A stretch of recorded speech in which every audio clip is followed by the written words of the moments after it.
Relief act 1963 అంటే ಸ್ನೇಹಿತರೆ, ನೀವು ಕೂಡ ಬಾಡಿಗೆ ಮನೆಯಲ್ಲಿ ವಾಸವನ್ನ ಮಾಡ್ತಾ ಇದ್ರೆ ನೀವು ಭಾರತದ ಲಿಮಿಟೇಷನ್ ಆಕ್ಟ್ 1963ರ ಬಗ್ಗೆ ತಿಳಿದುಕೊಂಡಿರುವುದು ಅತಿ ಅವಶ್ಯಕವಾಗಿರುತ್ತೆ.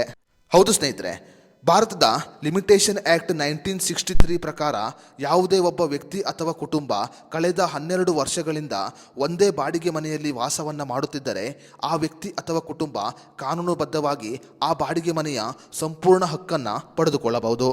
ಇನ್ನು ಕನ್ನಡದಲ್ಲಿ ಭಾರತ ಸರ್ಕಾರದ ಈ ಕಾನೂನನ್ನ ಪ್ರತಿಕೂಲ ಸ್ವಾಧೀನ ಅಂತ ಕರೆಯುತ್ತಾರೆ. ಪ್ರತಿಕೂಲ ಸ್ವಾಧೀನ ನಿಯಮದ ಪ್ರಕಾರ ಆಸ್ತಿಯ ಮೂಲ ಮಾಲೀಕರು ತಮ್ಮ ಹಕ್ಕನ್ನು ಸಾಬೀತುಪಡಿಸಲು ಸಾಧ್ಯವಾಗದಿದ್ದರೆ ಮತ್ತು ಬಾಡಿಗೆದಾರರು ಕಳೆದ 12 ವರ್ಷಗಳಿಂದ ಆ ಆಸ್ತಿಯಲ್ಲಿ ವಾಸವನ್ನು ಮಾಡುತ್ತಿದ್ದರೆ ಅವರು ಕಾನೂನಿನ ಮೂಲಕ ಆಸ್ತಿಯ ಮಾಲೀಕತ್ವವನ್ನು ಪಡೆದುಕೊಳ್ಳಬಹುದು.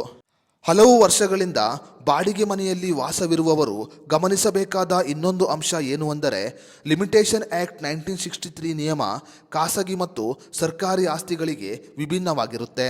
ಒಂದು ವೇಳೆ ಖಾಸಗಿ ಆಸ್ತಿಯಾಗಿದ್ದರೆ 12 ವರ್ಷಗಳ ನಿರಂತರ ಬಳಕೆಯ ನಂತರ ಪ್ರತಿಕೂಲ ಸ್ವಾಧೀನ ಹಕ್ಕನ್ನು ಪಡೆದುಕೊಳ್ಳಬಹುದು. ಆದರೆ ಸರ್ಕಾರಿ ಆಸ್ತಿಗಳು ಅಥವಾ ಸಾರ್ವಜನಿಕ ಆಸ್ತಿಗಳಾಗಿದ್ದರೆ 30 ವರ್ಷಗಳ ನಿರಂತರ ಬಳಕೆಯ ನಂತರ ಪ್ರತಿಕೂಲ ಸ್ವಾಧೀನ ಹಕ್ಕನ್ನು ಪಡೆದುಕೊಳ್ಳಬಹುದು.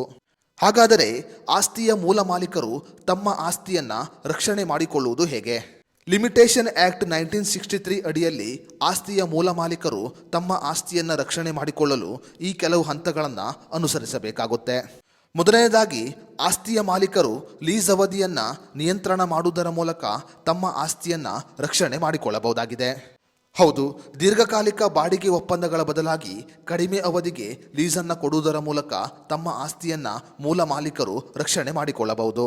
ಅಂದರೆ 10 ರಿಂದ 12 ವರ್ಷಗಳಿಗೆ ಲೀಸ್ ಕೊಡುವ ಬದಲು 1 ರಿಂದ 2 ವರ್ಷಗಳಿಗೆ ಲೀಸನ್ನು ಕೊಟ್ಟರೆ ಅವರು ಆಸ್ತಿಯನ್ನು ರಕ್ಷಣೆ ಮಾಡಿಕೊಳ್ಳಬಹುದಾಗಿದೆ. ಇನ್ನು ಎರಡನೇದಾಗಿ ಬಾಡಿಗೆದಾರರ ಚಟುವಟಿಕೆಗಳ ಮೇಲೆ ಮೇಲ್ವಿಚಾರಣೆಯನ್ನು ಮಾಡುವುದು. ಹೌದು, ಮನೆ ಅಥವಾ ಆಸ್ತಿಯನ್ನು ಲೀಸ್ಗೆ ಕೊಟ್ಟು ಲೀಸ್ ಅವಧಿ ಮುಗಿದ ಮೇಲೂ ಕೂಡ ಬಾಡಿಗೆದಾರರು ಆ ಆಸ್ತಿಯಲ್ಲಿ ವಾಸವನ್ನು ಮಾಡುತ್ತಿದ್ದರೆ ಅವರ ಮೇಲೆ ಕಾನೂನುಬದ್ಧ ಕ್ರಮವನ್ನು ತೆಗೆದುಕೊಳ್ಳಬೇಕು. ಇನ್ನು ಮೂರನೇದಾಗಿ ವಕೀಲರ ಸಲಹೆಯನ್ನು ಪಡೆದುಕೊಳ್ಳುವುದು.